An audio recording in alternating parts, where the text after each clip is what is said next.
Es claro que hay unos riesgos latentes. La inflación no ha cedido en todo el mundo. La inflación va a ser una meta que creo que pocos bancos centrales van a estar viendo la inflación ya llegando a su rango metas este año. En Colombia aumentamos el gasto de una forma importante para mitigar los impactos de la pandemia. Pero 4 años después, la mayor parte de los países ya no está gastando como en pandemia.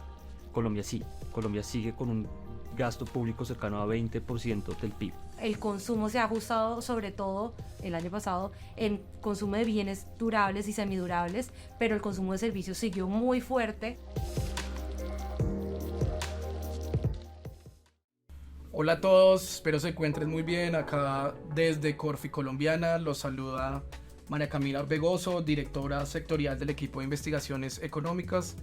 Julio Romero, director macroeconómico y jefe economista del equipo de investigaciones económicas. Y el que le habla, César Pavón, director ejecutivo de investigaciones económicas de Corfi Colombiana. El día de hoy tenemos un podcast especial para ustedes. Esta semana publicamos nuestro reporte de proyecciones. Actualizamos las cifras y nos pareció, por la coyuntura, por lo que estamos viviendo, una buena oportunidad para compartirles la nueva información. Están subidos los dos reportes, uno editorial y uno más largo, en la página web, para que muy invitados a conocerlo y comentarlo, por supuesto.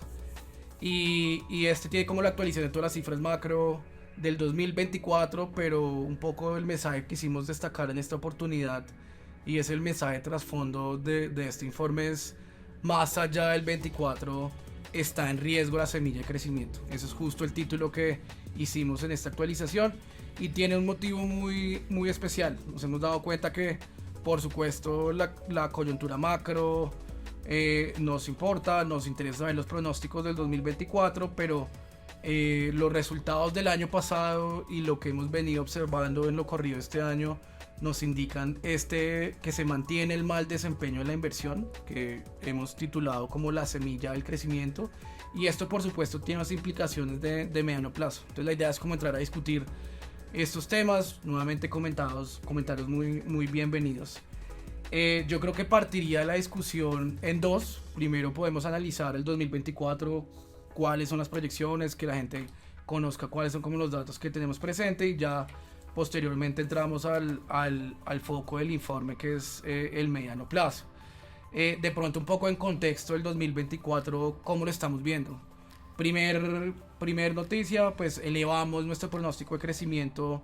Teníamos en el informe anterior un crecimiento del 1%, en esta oportunidad lo elevamos a 1,3%, principalmente explicado por un efecto base. En el informe anterior teníamos un pronóstico de crecimiento para el 23 del 1,2%. Como creo que ya todos saben, el resultado final, el que publicó el DANE, por la corrección de los primeros trimestres, fue del 0,6%. Eso naturalmente hace que la base de comparación le ayude, y por tal motivo corregimos el pronóstico a 1,3%. Ese es como el primer mensaje, un crecimiento del 1,3% en un contexto externo. Y de hecho esta semana lo hemos visto en las reuniones de primavera, donde están los líderes económicos globales. Un contexto externo que podríamos escribir favorable. Vemos que Estados Unidos se han aumentado las proyecciones en contravía de todo lo que se había pronosticado, tal vez en los últimos años, de una potencial recesión en esta gran economía. Ha sorprendido al alza en los crecimientos de Estados Unidos, en términos de producción, en términos de empleo. Hacen y los buenos resultados hacen que la proyección aumente. Eso naturalmente, no solamente por su impacto global, sino también por su impacto en Colombia, al ser nuestro principal socio comercial, es positivo, y eso naturalmente se traduce en un contexto externo favorable. ¿Qué otro factor mencionamos en el informe que hay que tener en cuenta? Las materias primas. En vista de los conflictos geopolíticos, las materias primas han venido aumentando su precio, y eso naturalmente, no solamente en Colombia, sino en la región, favorece el sector externo. En nuestro caso, por ejemplo, está el caso del petróleo, que en los últimos días hemos visto un precio de barril superior a los $90 por barril. Entonces esto creo que naturalmente se traduce en un mejor escenario externo para el país. Pero entonces, en este contexto externo, donde vemos unas condiciones, unos vientos favorables externamente, y este aumento en la proyección, yo creo que valdría la pena, Camila, si tú nos puedes por favor ayudar recordando y presentándole al público los productos a nivel sectorial, este 1,3% que estamos viendo, cómo se ve sectorialmente. Bueno, un saludo muy especial para todos y gracias por acompañarnos hoy en esta edición especial de nuestro podcast Hablemos Economía. Como lo estaba mencionando ahorita César, efectivamente hicimos una revisión del pronóstico de este año y al desglosar esto por las distintas ramas de actividad productiva me parece importante destacar sin lugar a duda hay algunos sectores que van a continuar profundizando una desaceleración que comenzó de forma más tímida el año pasado, pero ya este año está cogiendo pues mucha más fuerza. Y por otra parte tenemos un conjunto de sectores que por el contrario pasó lo peor el año pasado y este año es donde verían una mejoría. Un ejemplo de estos, y pues para ya entrar un poco más en cada uno de ellos, en el caso de industria y comercio, donde también dentro del comercio está toda la rama de hotelería y restaurantes y turismo, sobre todo, que le hacemos un seguimiento importante, lo que vemos es que el año pasado los dos sectores, comercio pues una gran rama que tiene subramas como lo mencionaba ahorita, tuvieron unas contracciones significativas y estamos viendo que desde el primer trimestre de este año efectivamente al parecer ya lo peor pasó.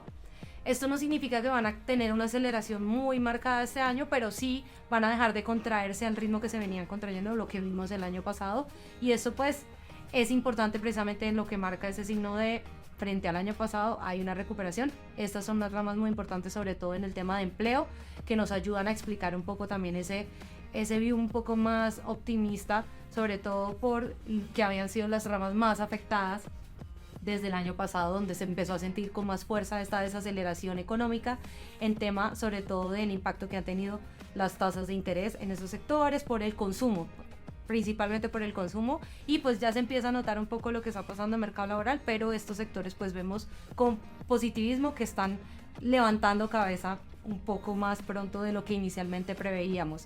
De la misma manera y muy positivamente también destacamos el sector agropecuario.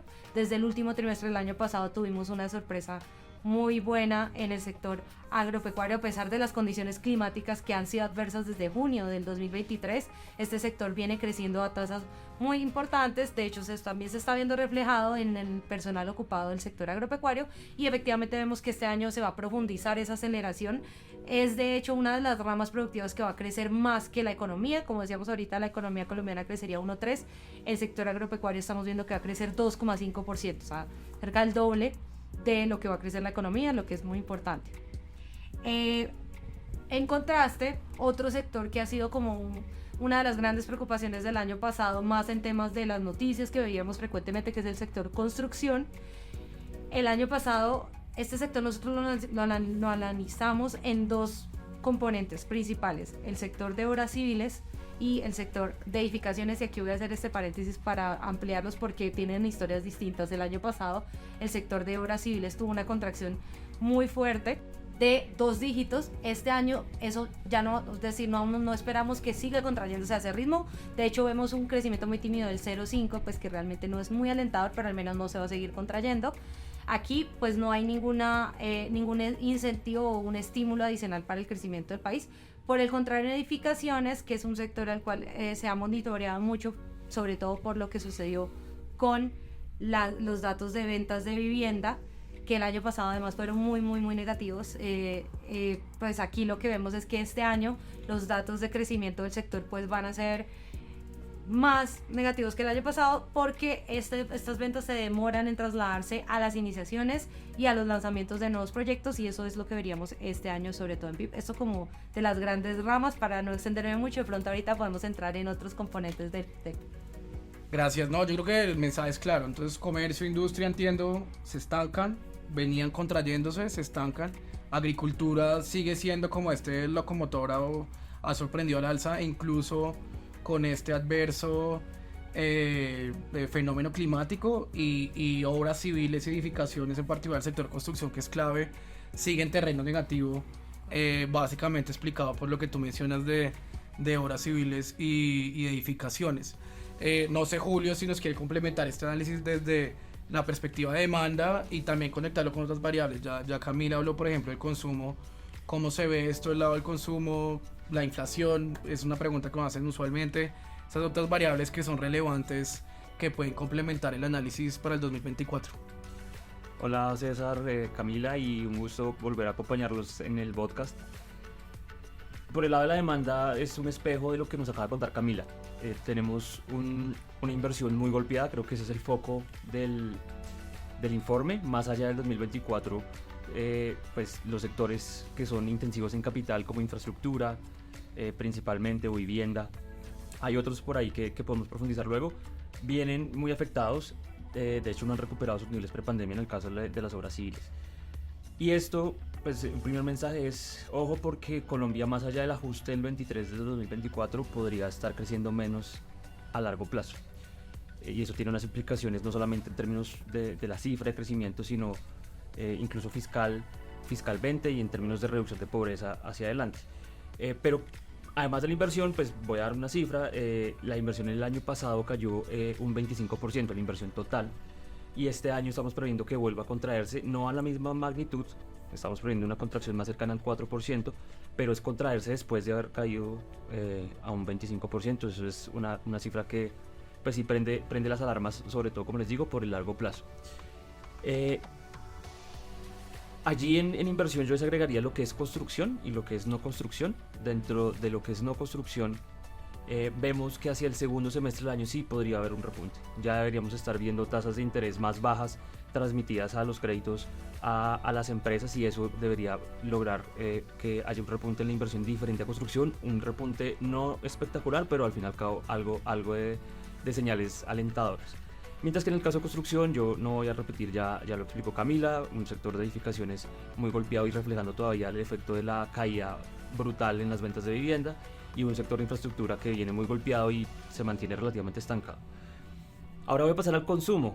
El consumo, que fue el que más generó presiones inflacionarias y pues llevó al Banco de la República a subir sus tasas de interés.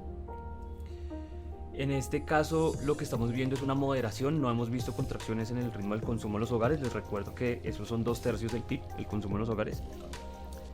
Y hemos visto algo interesante, y es que los hogares colombianos cambiamos un poco la estructura de lo que gastamos, de lo que consumimos.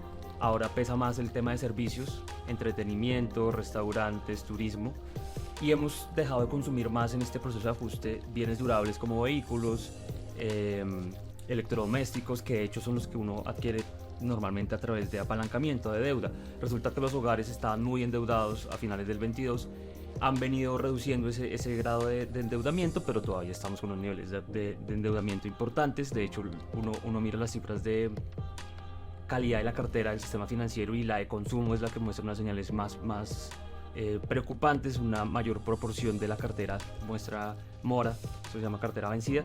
Todavía están en unos niveles que uno dice falta una parte del ajuste en consumo. Las tasas de interés, voy a pasar ya al caso de las tasas de interés. Buena noticia este año es que vamos a seguir viendo recortes por parte del Banco de la República. Hasta el momento que ha pasado, el banco empezó a bajar sus tasas en diciembre de una forma muy lenta, aceleró gradualmente en marzo bajando 50 básicos. Hoy la tasa de interés en Colombia, la tasa de interés del Banco Central, está en 12,25%. O sea, ya ha bajado 100 básicos desde lo que estaba a finales del 2023, y creemos que va a seguir bajando de una forma muy cautelosa para cerrar el año alrededor del 8%. O sea, vamos a tener un recorte de todas formas importante desde donde terminamos el año pasado, principalmente porque la inflación en Colombia está en 7,4%, son datos de marzo, y la meta es 3%. Si bien hemos tenido un descenso importante en el último año, hace un año teníamos una inflación del 13,3%, estamos en 7,4%, todavía esa batalla no está ganada. El Banco de la República lo sabe, y sobre todo ha insistido mucho en que va a proteger la credibilidad en el cumplimiento de la meta. El gerente del banco y varios codirectores han mostrado argumentos en donde están diciendo: mientras yo no tenga ancladas las expectativas de inflación y yo no sepa que la inflación efectivamente va a llegar a acercarse con convicción a la meta, es muy difícil dar una señal muy agresiva en el recorte de tasas de interés. Entonces estamos en una discusión que en algún momento aquí en el equipo hicimos un informe que se llamaba Política Monetaria en tiempos de esta inflación. Es un escenario como el que estamos viendo, una economía relativamente estancada y una inflación que está bajando pero todavía está muy alta. Ese es un poco el contexto para que quienes nos están viendo entiendan. Entonces, buenas noticias en resumen, porque las tasas están bajando, pero todavía falta un largo camino para llegar a los niveles que puedan reactivar con más fuerza el aparato productivo. Y si me permite, Julio, creo que es importante decir y explicar, en cualquier caso, y lo hemos discutido mucho en el equipo, la bajada de tasas tampoco se refleja inmediatamente, ¿no? Hay un rezago Sí. en cuanto al tiempo que dura el impacto, y de hecho el pronóstico que tenemos de 1.3 se diferencia un primer semestre con un crecimiento cercano al 0%, 0,3% el primer trimestre, un poco superior al segundo trimestre, pero el impacto de estas medidas se haría más el segundo semestre, ¿no? Entonces estaríamos viendo que el segundo semestre eso aumentaría y es muy importante el mensaje y lo reitero, el de cautela. ¿Sí? Nosotros sí vemos un Banco de la República que si bien puede acelerar un poco más sus tasas a 75 puntos básicos después del segundo semestre, su postura va a ser claramente de cautela. Aquí de pronto también, ya que mencioné el tema de la transmisión de la política monetaria, tengamos en cuenta lo siguiente: el Banco Central puede controlar directamente la tasa de corto plazo, que es la tasa de intervención, pero las tasas de largo plazo, además de la tasa de intervención, incorporan otros factores, entre esos el riesgo de largo plazo. Eso está muy atado al riesgo país, al manejo fiscal y a las perspectivas de crecimiento de largo plazo de un país. Y en ese sentido, por eso nosotros decimos, aunque las tasas de corto plazo pueden estar bajando este año y digamos sí se va a sentir un poco, sobre todo en el segundo semestre, ojo, porque hoy las tasas de interés de largo plazo no necesariamente van a bajar en la misma proporción que están bajando las tasas de corto plazo. Es decir, todavía las condiciones financieras en Colombia este año van a estar en niveles contractivos, menos contractivos que el año pasado, pero no son unas tasas que estimulan la economía. Otro tema que creo que es importante y lo discutí al comienzo es el tema del sector externo. Como vemos Expo en unos vientos externos favorables, como son los pronósticos de exportaciones e importaciones. Bueno, para exportaciones estamos esperando un crecimiento relativamente similar al del 2023. Justo el Fondo Monetario acaba de actualizar sus proyecciones económicas para el mundo y para todas las regiones, y lo que está viendo es un crecimiento estable en 2024, es decir, similar al del 2023, con obviamente una heterogeneidad, Estados Unidos creciendo mejor que Europa. Y en Latinoamérica, es algo que también en el informe queremos resaltar mucho, es Latinoamérica está en una coincidencia de factores muy, muy positivos. O sea, con el mundo evitando la recesión que tanto se temía hace un año. Unos precios de las materias primas que exporta Latinoamérica en niveles altos. La verdad es que, por ejemplo, uno ve a los países más grandes, a las economías más grandes de la región, Brasil y México, ellos están aprovechando esa coyuntura, cada una con un plan de crecimiento que uno ve que puede ser de la próxima década. México, por ejemplo, con el tema del nearshoring, que es una relocalización de cadenas de abastecimiento para Estados Unidos, que está impulsando el sector manufacturero mexicano. En Brasil tenemos un caso exitoso con el aumento de las inversiones y la productividad del sector agrícola, un superávit comercial en el sector agro para Brasil, que sigue además siendo, estos dos países siguen siendo productores importantes de petróleo y lo siguen impulsando. En el caso de Chile y Perú, ya yendo un poco más al sur, unos países que dependen de un commodity como el cobre, que es fundamental para la transición energética, mientras Colombia todavía no logra encontrar cuál es el plan, cuál es la narrativa del crecimiento en el largo plazo, y yo creo que pues es un mensaje importante. Ojo, porque la coyuntura que estamos viviendo sí nos puede dejar las condiciones para crecer en los próximos varios años, y se necesita crear un ambiente, esas condiciones son favorables, es una oportunidad grande que tenemos en Latinoamérica, y eso necesita crear condiciones favorables para que la inversión llegue, y buena parte de esa inversión viene del sector privado. Entonces, qué pena, aquí termino. En el caso de proyecciones en exportaciones, entonces crecimiento plano en línea con lo que les mencionaba de una economía mundial pues estable, y en el caso de las importaciones, al final eso termina siendo un espejo de la demanda interna. Entonces, mientras tengamos una economía creciendo relativamente bajo, pues crecer al 1.3 no es algo para celebrar. La verdad es que la demanda por bienes importados, principalmente bienes de capital, bienes intermedios que usa el sector productivo y en alguna medida bienes de consumo, pues no vamos a ver una presión muy fuerte por el lado de las importaciones, lo cual tiene algo positivo, y es que nuestro déficit de cuenta corriente ha corrigido de forma muy fuerte, corrigió el año pasado de forma muy fuerte, y tenemos hoy un déficit de cuenta corriente de apenas 2,7% del PIB. Digo apenas 2,7% del PIB porque en el 2022 estábamos en más de 6% de déficit, y eso era un déficit bastante alto relativo a otros países y relativo a nuestra propia historia.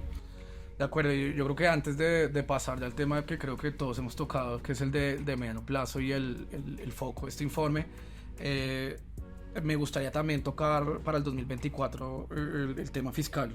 Julio lo mencionó en su intervención, pero es importante que, como le hemos venido advirtiendo desde Corficolombiana, está en riesgo el cumplimiento de la regla fiscal. Se requiere un ajuste cercano a 14 billones. Entonces es otro de los actualizaciones, y de hecho ahí ponemos en cifras del ajuste adicional que esperamos que tenga el gobierno nacional en términos fiscales para el cumplimiento de la regla fiscal. Eso lo hemos advertido desde la publicación del plan financiero. En la actualización lo que destacamos, yo creo que en mayor medida, es el punto de la baja ejecución. Si al final se convoca una baja ejecución, pues de golpe puede favorecer el cumplimiento de la regla fiscal, pero es como ese ingrediente donde tal vez el riesgo fiscal, hablando en el 2024, es el riesgo más latente y que más tenemos que tener presente. Pero bueno, yo creo que... Si me dejas un comentario sobre lo fiscal, recordemos que, o sea, estamos 2024, hace 4 años estamos en pandemia, hace 4 años la mayoría de los gobiernos de la mayoría de los países tuvieron que adoptar medidas extraordinarias de gasto, y Colombia no fue la excepción. En Colombia aumentamos el gasto de una forma importante para mitigar los impactos de la pandemia, pero 4 años después la mayor parte de los países ya no está gastando como en pandemia. Colombia sí, Colombia sigue con un gasto público cercano a 20% del PIB, que pues es una señal de alerta, sobre todo pensando no solamente en 2024, sino hacia adelante. Si Colombia no logra crecer, va a ser muy difícil que la deuda como porcentaje del PIB pueda tener una senda decreciente, y yo creo que eso es algo que los mercados financieros ya vienen advirtiendo. Por eso tenemos una prima de riesgo, en parte por eso tenemos una prima de riesgo que hoy es más alta que la de Brasil, que la de Chile, que la de México, que la de, en general, Latinoamérica. Y además se conecta con nuestro punto de depreciación, ¿no? Que tenemos pronosticado una depreciación. Yo sé que no lo hemos visto en los últimos días, pero sí para el segundo semestre, y eso pues, reciente es más explicado por el contexto internacional, los precios del petróleo, que han aumentado los precios, pero sí tenemos un pronosticado de corregir esa senda y terminar seguramente entre un rango más cercano entre 4.100 y 4.300 el 2024. Pero entonces, conclusión, 2024, proyecciones de crecimiento 1,3%, ya Camila indicó cuáles son los sectores que pueden ser líderes: agricultura, los que seguramente van a estar estancados, comercio e industria, y los que claramente están en terreno negativo, que es infraestructura y construcción.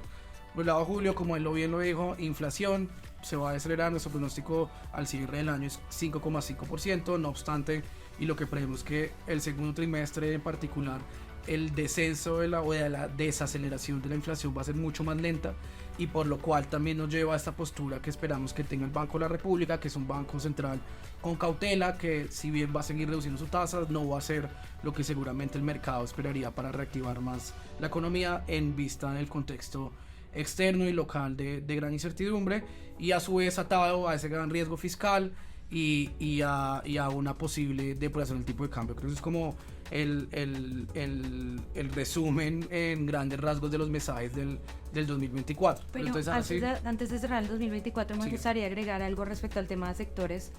Lo que hablaba al inicio era más cubriendo sobre todo los sectores más tradicionales, pero es importante también recordar un mensaje que también hemos tratado como de recalcar desde los análisis que hemos hecho en el equipo de investigaciones económicas, y es la recomposición que ha habido un poco a nivel sectorial de la economía colombiana, dándole un mayor peso a los sectores de servicios.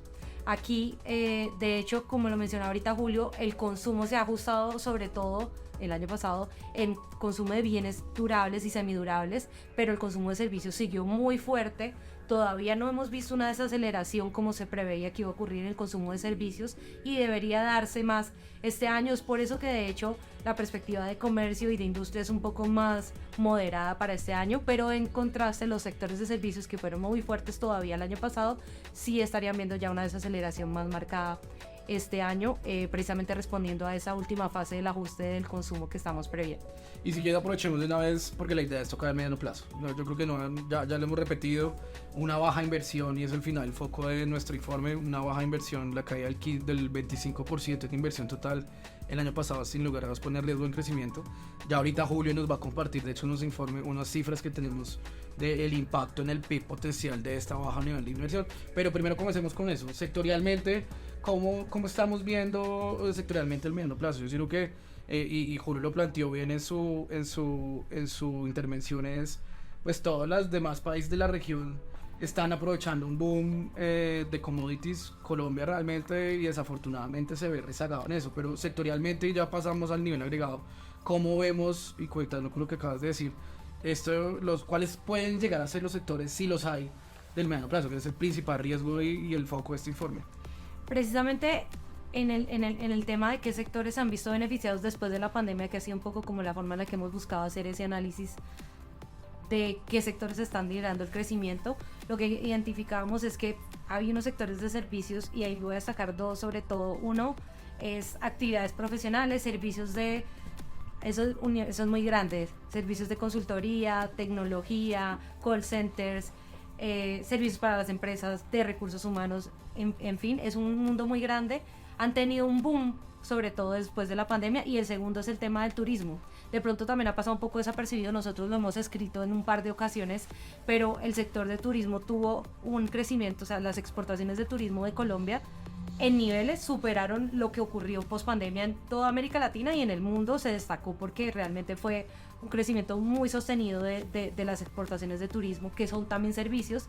Entonces ha habido como dos grandes, además de entretenimiento, tenemos turismo, entretenimiento y el sector de actividades profesionales, que nos han llevado además a una recomposición de la masa laboral colombiana, de los sectores en los que trabajan, que ha tenido unos réditos además en formalidad muy interesantes. Hemos visto una mayor formalidad, precisamente liderada porque son estos sectores ahora los que están empleando más, que son sectores que idiosincráticamente son más formales. Entonces eso pues nos plantea como una nueva perspectiva de qué sectores podrían continuar liderando esa recuperación que hemos visto post pandemia, que fue muy fuerte en servicios, que de pronto se ha diferenciado de lo que ha venido pasando en América Latina, y tal vez ahorita Julio pueda complementar algo de esa idea, porque como lo mencionabas, si en México ha habido un proceso de nearshoring más asociado a industria, aquí no ocurrió así, fue muy servicios. Esto no ha sido tanto el caso de otros pares de la región, pero es interesante analizar un poco más en detalle esa diferencia y hacia dónde nos puede llevar en el mediano plazo. Entonces hay unos ganadores, sin embargo estos ganadores que tú mencionas son más enfocados en el tema de servicios, que si bien pueden tener unos beneficios en el mercado laboral, sin lugar a dudas, y es el mensaje y el foco central de nuestro informe, estamos dejando que los sectores que han sido los jalonadores, la fuente de crecimiento, no solamente en Colombia, sino en el mundo entero, y que fomentan la inversión, pues se mantengan rezagados. Entonces ahora sí, doctor Julio, cuéntenos y compártanos las cifras que pusimos en el informe, cuál puede ser el impacto de que los sectores tradicionales se mantengan rezagados y el impacto en nuestro crecimiento sostenido. Bueno, sí, muy interesante eso que usted menciona, esos jalonadores, llamémoslo locomotoras. Hace algunos gobiernos les llamaban las locomotoras del crecimiento, infraestructura, el sector minero energético, la vivienda. Esos sectores que acabo de mencionar no son los únicos, pero sí son claves para el crecimiento de largo plazo, en la medida que son intensivos en capital. Los economistas entendemos la formación bruta de capital fijo, la inversión fija, como aquella que permite expandir la capacidad de crecimiento hacia adelante. En la medida que estamos teniendo una caída tan fuerte en la inversión fija, en sectores como infraestructura, en sectores como vivienda, en minero energético, es curioso, y de pronto ahorita podemos hacer un apartado para discutir lo que está pasando con el sector petrolero, pero de todas formas las señales van más allá de las tasas de interés. Aquí se requieren, son sectores en donde se invierte con visión de largo plazo. No para el próximo mes ni para el próximo año siquiera, sino quizás pensando a 5 o más años. Si usted como inversionista de estos sectores no ve que hay condiciones para apostarle a proyectos a largo plazo, pues lo que hace es que posterga sus decisiones, incluso puede que las cancele. Eso es precisamente lo que está pasando, y nosotros lo que quisimos fue estimar con una caída en la inversión, como la que vimos, cómo va a ser el precio que nos va a tocar pagar en términos de crecimiento a largo plazo. Resulta que encontramos, pues lo llamamos la tasa de inversiones, la inversión como porcentaje del PIB. En Colombia cayó el año pasado a 18,6%. Que antes la meta era 30%. O sea, hace una década hablábamos de llegar a una inversión de 30%. En los países que lograron pasar de emergentes a desarrollados, en Asia, por ejemplo, los tigres asiáticos, fue a partir de una inversión bastante importante, una tasa de inversión, un aumento de la tasa de inversión. Hoy resulta que Colombia pasó de tener una tasa hace 10 años, una tasa de inversión hace 10 años por encima del 23-24% del PIB, a tener una tasa por debajo del 20%, estoy hablando de 19% aproximadamente. Con una tasa de inversión así, si no logramos volver al menos a un 20% de tasa de inversión, es muy probable que Colombia de aquí a los próximos 5 años o más crezca entre un 2,2 y un 2,5%. Lo hicimos desde un par de aproximaciones, de un par de modelos, ya sea un impulso-respuesta, ya sea una relación de largo plazo entre el crecimiento potencial y la tasa de inversión. Ese es el rango que nos da entre un 2,2 y un 2,5% del PIB. De hecho, el Fondo Monetario Internacional, en su actualización del artículo 4 para Colombia, menciona ese mismo tema. Colombia perdió más de un punto porcentual de crecimiento potencial. Yo voy a dejar ahí porque después podemos sacar un poquito más de provecho a qué implicaciones tiene esto en otros aspectos, no solamente en crecimiento. Total, y yo creo que el mensaje que justamente iba a decir es esto al final muchas personas tienden a pensar que esto afecta a unos pocos, pero y lo que hace el reporte es solamente como llamar la atención unos dos temas puntuales del tema fiscal y el riesgo del ingreso per cápita, y el mensaje central es: esto afecta a todo el mundo, esto afecta a todos los colombianos, afecta a los bolsillos, afecta a los salarios, afecta el empleo. Entonces, Camila, si tú quieres complementar algo, porque sí me gustaría que Julio de una vez compartiera los efectos que puede tener y se dimensionan en el tema fiscal, que ya comentamos que es el principal riesgo macroeconómico, pero en general en la economía. Yo creo que esto es y por ello el motivo del título de nuestro informe: en riesgo, la semilla del crecimiento. Pues tal vez solamente agregar como la importancia de, como el mensaje que decía ahorita Julio, estas son decisiones de inversión que precisamente son a largo plazo, y para eso se requieren unas condiciones muy distintas de la actividad más inmediata, productiva, y es aquí donde otro de los grandes mensajes que hemos dado de cómo cuidar esa semilla o cómo promover que realmente crezca, cómo regar esa semilla, por así decirlo, están en las reglas claras de juego, condiciones claras, sobre todo en el largo plazo, que nos permitan prever. Y por esto, precisamente a nivel sectorial, lo que se ve es que los sectores que han estado más afectados en esa inversión son sectores sobre los cuales ha habido mucho más ruido en las condiciones de esas inversiones. Un ejemplo, el sector de obras civiles, por supuesto, que además arrancó el año con muchísimos más inconvenientes en temas de presupuesto general de la nación y demás. Y también incluso un sector que es muy importante hoy con la coyuntura que tenemos del tema de lluvias, que es el sector de energía, gas y agua, que son sectores que realmente requieren unas inversiones de largo plazo. Son sectores muy regulados, pero precisamente porque es una regulación que se requiere pensada para garantizar tanto la estabilidad, la seguridad y la inversión de largo plazo que nos garantice que ante esta coyuntura el sistema pueda reaccionar y pueda soportar y no tengamos determinadas condiciones como de racionamiento o apagones y demás. Y para eso se requiere precisamente que esa semilla se siembre hoy, lo que nos va a garantizar que en 10 años pues tengamos esas condiciones favorables para un sistema mucho más robusto de estos sectores que son intensivos en inversión. Y qué bueno que tocas el tema de incertidumbre. Eso sí creo que es otro mensaje que ya hemos venido diciendo desde Corfi Colombiana. En el reporte lo insistimos, es la incertidumbre está jugando un gran rol en este mal dato de inversiones, este tema de poner en riesgo la semilla del crecimiento. El Ministerio de Hacienda aduce o ha argumentado que es principalmente por las altas tasas del Banco de la República, pero yo creo que hoy en día no hay duda alguna de que es la incertidumbre y ha jugado un rol importante en este bajo rendimiento. De hecho, el Banco de la República lo menciona, como eso que está haciendo César, En las minutas de la última, posteriores a la última reunión de política monetaria, el banco menciona que más allá de lo que ellos pueden hacer a través de las tasas de interés de corto plazo, está pesando la incertidumbre y en el manejo macro y en el manejo fiscal en particular. Y de hecho me pareció también, y compartiendo así como otras fuentes que han ratificado lo que nosotros hemos dicho hace rato, el Fondo Monetario hizo un ejercicio muy interesante donde compara cómo ha sido Colombia frente a todos sus pares, que pues, al final creo que todos hemos sido sujetos de los mismos choques, la pandemia, un sobrecalentamiento, unas tasas de interés muy altas, y encuentra que realmente Colombia sí ha sido atípico la gran caída de la inversión, y él de hecho se da un número que a mí me parece muy diciente, y es cerca de que 2/3 partes de la caída de inversión se puede atribuir a la incertidumbre política. Entonces yo creo que es un mensaje que claramente va atado a cuál puede ser la solución natural de este problema. Certidumbre, o sea, no es suficiente con seguramente la reducción de tasas puede ayudar, hay otros factores externos que le pueden favorecer, pero sin certidumbre va a ser difícil corregir esto. Y entonces ahora sí, pasemos, Julio, si le parece, para ir cerrando este podcast, porque ya me están acá diciendo que estamos un poco pasados el tiempo. Nos entusiasmamos.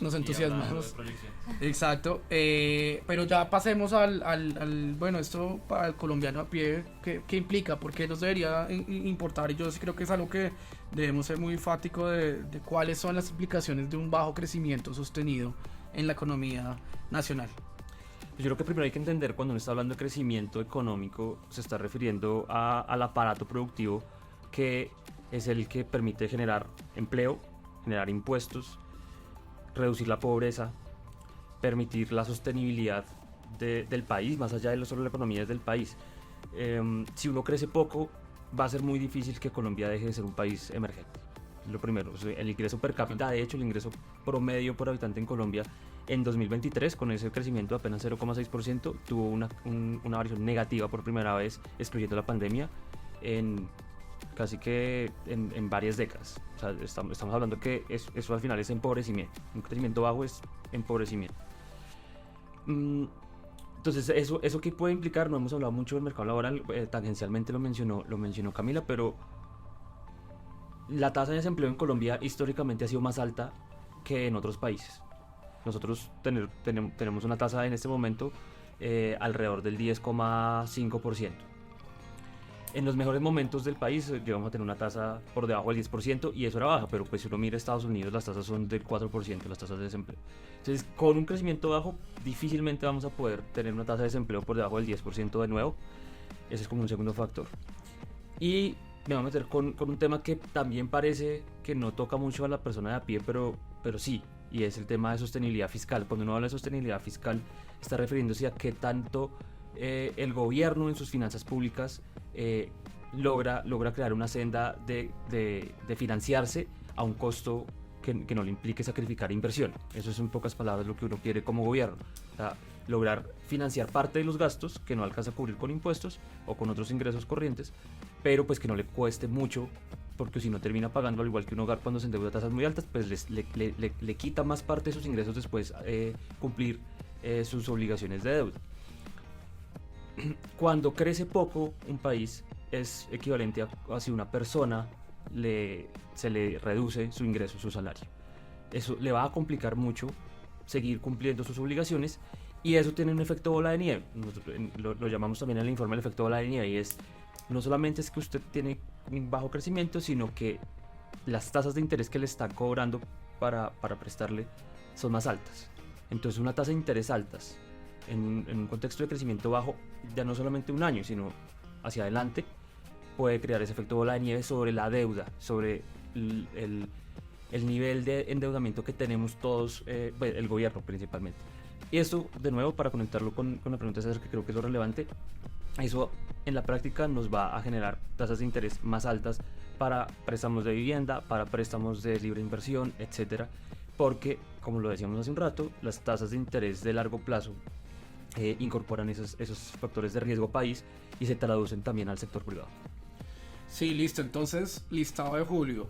Primero, empobrecimiento. Segundo, menor empleo. Tercero, riesgo fiscal. Yo le agregaría un cuarto que también parece muy relevante. Los estudios han sido muy claros, que la superación de pobreza de este país y cualquier meta de reducción de pobreza está naturalmente atado a un mayor crecimiento.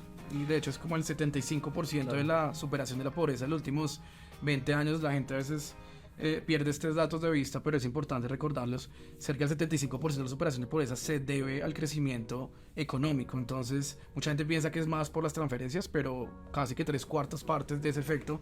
Entonces que cualquier gobierno, no solamente esto, sino cualquier intención que tenga un gobierno de superar la pobreza y tener unos niveles de desarrollo altos, pues sin lugar a dudas no se podrá con un crecimiento bajo, que según los estimados que hizo el equipo macroeconómico estaríamos reduciendo de cerca de un 3% de crecimiento, son 3,2%, a algo más de 2,3%, 2,5%. Entonces claramente es una reducción cercana a 0, es una reducción Perdiendo un importante. tercio de ese crecimiento Ahora, potencial. Crecimiento potencial. Quiero un caveat, y es para no cerrar con un tono tan, digamos, pesimista. Yo creo que hay que abrir un poquito el panorama y dejar de ver solamente dentro de Colombia, y es un también llamado que nosotros siempre queremos hacerle al ciudadano y a las empresas. Fuera de Colombia están pasando, hay oportunidades, y yo creo que es una coyuntura. Hay unos riesgos de que en el largo plazo crezcamos menos, pero la verdad es que las oportunidades en el contexto global son muy interesantes, y no todo depende del gobierno. O sea, yo creo que también, yo lo siento, y pues creo que las empresas están siendo muy conscientes de eso y están buscando oportunidades en otros mercados. Hay que aprovechar esas oportunidades, y yo creo que esto, al final, la economía, yo creo que puede encontrar su narrativa de crecimiento, como la están encontrando otros países vecinos en la región. Colombia puede encontrar esa estrategia de crecimiento a punta de iniciativa privada, y eventualmente pues lo ideal es que el gobierno sea un aliado en esa estrategia. Sí, no sé, Camila, si quieres también dar como unos mensajes de cierre. Ya lo estaba acá presionando harto, pero mensajes de cierre, y creo que me uno yo justamente a decir exactamente lo mismo de Julio, pero no sé si quieres complementarlo con algo aparte de lo que hemos mencionado que haga falta. Ya hablamos del 2024, mediano plazo. ¿Qué crees que vale la pena invitar a la audiencia que revisen el informe que nos ha quedado pendiente?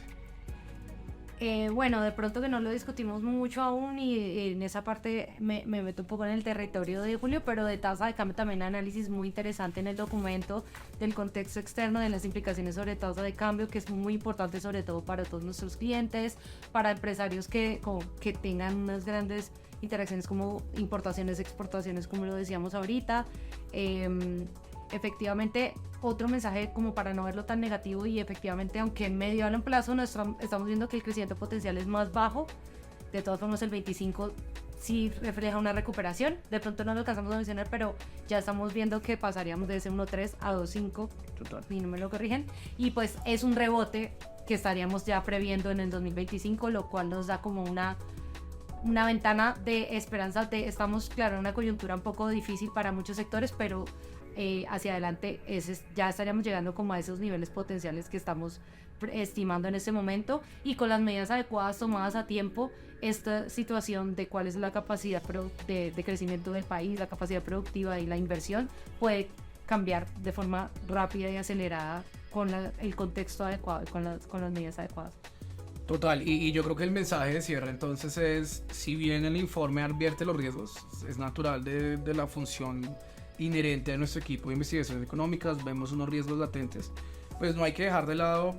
Pues por un lado hay un factor externo que, si bien en este momento son vientos favorables, también tiene riesgos. A nosotros, de hecho, estas semanas que están en las reuniones de primavera del Fondo Monetario y del Banco Mundial, etcétera, es claro que hay unos riesgos latentes. La inflación no ha cedido en todo el mundo. La inflación va a ser una meta que creo que pocos bancos centrales van a estar viendo. La inflación ya llegando a su rango metas este año. Ya llevamos varios años en esta misma coyuntura. Eso también implica a su vez que las tasas de interés global van a estar en niveles altos. A su vez, los conflictos geopolíticos, por supuesto que imprimen una gran incertidumbre a nivel global. Entonces yo creo que eso tampoco es algo.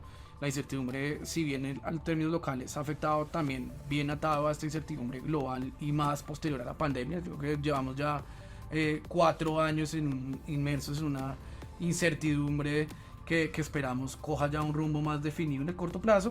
Y a nivel local, si bien ya advertimos los riesgos claros de la inversión, el llamado que hemos hecho en el informe es la necesidad de implementar planes y programas no solamente públicos sino también privados de reactivación. Yo creo que el mensaje y por lo cual decidimos tener este titular en el informe era para llamar la atención, y de hecho nosotros con Camila vamos a estar en un webinar en mayo que me adelanto a invitarlos a ver cuáles son las oportunidades de inversión. Yo creo que no hay que olvidar que Colombia a pesar de todo es una economía estable, es una economía que en los últimos 100 años se ha contraído, es la que menos se ha contraído entre pares de la región, y es algo que incluso cuando hablamos con nuestros inversionistas internacionales lo reconocen. Yo creo que tampoco, y me gusta este llamado que inició Julio de no caer a ver solo el vaso medio vacío, también un vaso medio lleno, y probablemente hay que ver también las oportunidades en esta coyuntura, y el llamado que